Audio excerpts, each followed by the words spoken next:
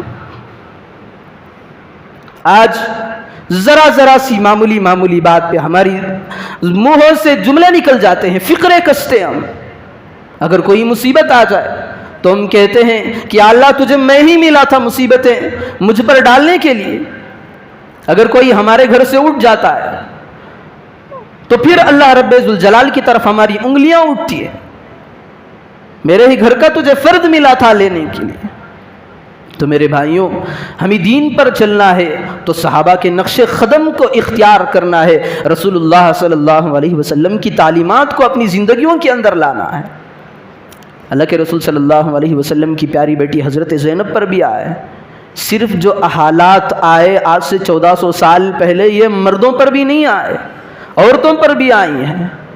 حضرت زینب اللہ کے رسول صلی اللہ علیہ وسلم کی بیٹی، ان پر بھی حالات آئے۔ اسلام میں سب سے پہلے اسلام لانے والے اللہ کے رسول صلی اللہ علیہ وسلم کی دعوت کو دے کر حضرت عمار، ان کے باپ یاسر، ان پر بھی حالات آئے۔ حضرت سمیہ، ان پر کیسے حالات آئے۔ یہ جس جگہ تھی وہ جگہ چھوڑ کر جانا چاہتی تھیں، لیکن کفار جانے کے لیے منظور نہیں تھے، اجازت نہیں دے رہے تھے۔ اتنی تکلیف دیے انہیں، اتنی تکلیف دیے، آخر میں ان کی شرمگاہ کو نیزے سے مار کر کے انہیں شہید کر دی۔ اسلام کی وہ ایسی خاتون جن پر ساری امت کے سلام ہو، انہوں نے ہمیں یہ سبق دیا ہے کہ ہم عورتیں ہیں، اللہ نے ہمیں مرد کے مقابلے میں کمزور بنایا ہے، لیکن اس کے باوجود جب اسلام کی باری آتی ہے تو ہم پیچھے ہٹ جاتے ہیں۔ تو آج جو حالات ہم پر آتے ہیں، یا جب تک ہماری سانسیں چل رہی ہوں گی تب تک حالات آتے رہیں گے، تو اس وقت قرآن کا ایک ہی درس ہے، احسب الناس ان یترکوا ان یقولوا آمنا وهم لا یفتنون۔ ہر ایک آدمی کو فتنوں سے گزرنا پڑے گا، آزمائشوں سے گزرنا پڑے گا، لیکن ایسے وقت میں ہمیں کرنا کیا ہے؟ جو ہمارے صحابہ نے کیا ہے، جو ہمارے رسول صلی اللہ علیہ وسلم نے کیا ہے۔ چونکہ زندگی تو مختصر ہے اور یہاں پر سب کچھ ہمیں جھیلنا پڑے گا، برداشت کرنا پڑے گا۔ اللہ کے پیارے حبیب صلی اللہ علیہ وسلم نے فرمایا، الدنیا سجن المؤمن و جنت الکافر۔ جنت میں آسائش کی چیزیں ملتی ہیں، آرام کی چیزیں میسر آتی ہیں، لیکن قید خانے میں ایسی بات نہیں ہے۔ یہ مومنوں کے لیے یہ دنیا جو ہے قید خانے کے برابر ہے۔ یہاں پر تکالیف کا سامنا کرنا پڑے گا، ظلم پر ظلم کو برداشت کرنا پڑے گا، تبھی اس کا اجر اللہ رب ذوالجلال اپنی بارگاہ میں لے گا۔ یہاں کے قید خانے میں اگر مومن زندگی بسر کر کے خدا کے فیصلوں پر راضی ہوتا ہے تو کل اسے اس کے بدلے میں جنت نصیب ہوگی۔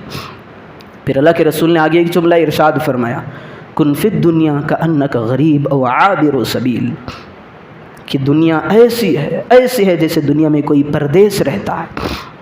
باہر سے کوئی آدمی آیا ہمارے شہر حسن، اسے یہاں پر رہنا ہمیشہ کے لیے نہیں ہے، یا تو وہ دنوں کے لیے آتا ہے، کم از کم مہینوں یا سالوں ہی کے لیے آتا ہے، لیکن اسے جانے پھر واپس اپنے وطن اصلی کو جانا پڑتا ہے۔ تو اللہ کے رسول صلی اللہ علیہ وسلم نے یہی مثال دی کہ دنیا ہماری جائے قرار نہیں ہے، یہاں پر ہمیشہ ٹھہرنا نہیں ہے، ایک وقت وہ بھی آنے والا ہے جو آج ہم 4 گز 4 اڑی اوپر ہیں، وہی زمین کا ٹکڑا ہوگا، لیکن ہماری جگہ 4 اڑی نیچے کی ہوگی۔ تو اس میں رہنا کیسا ہے؟ تو رہنا قرآن کی تعلیمات پر عمل کرنے کے ساتھ رہنا ہے، پھر صحابہ رضی اللہ عنہم اجمعین کے نقش قدم پر چلتے رہنا ہے، پھر جو حالات آئے، جو ظلم ہو ہم پر، ہم اس کو برداشت کرنا ہے۔ یہ رسول اللہ صلی اللہ علیہ وسلم کی تعلیمات ہیں۔ اللہ رب ذوالجلال سے دعا ہے کہ اللہ رب ذوالجلال ہم تمام کو دین مستقیم پر استقامت کے ساتھ رہنا نصیب فرمائے۔ جتنے بھی ظلم ہو، جتنے بھی تکالیف مصائب آئیں، اللہ رب ذوالجلال ہم تمام کو برداشت کرنے کی صلاحیت عطا فرمائے، توفیق عطا فرمائے۔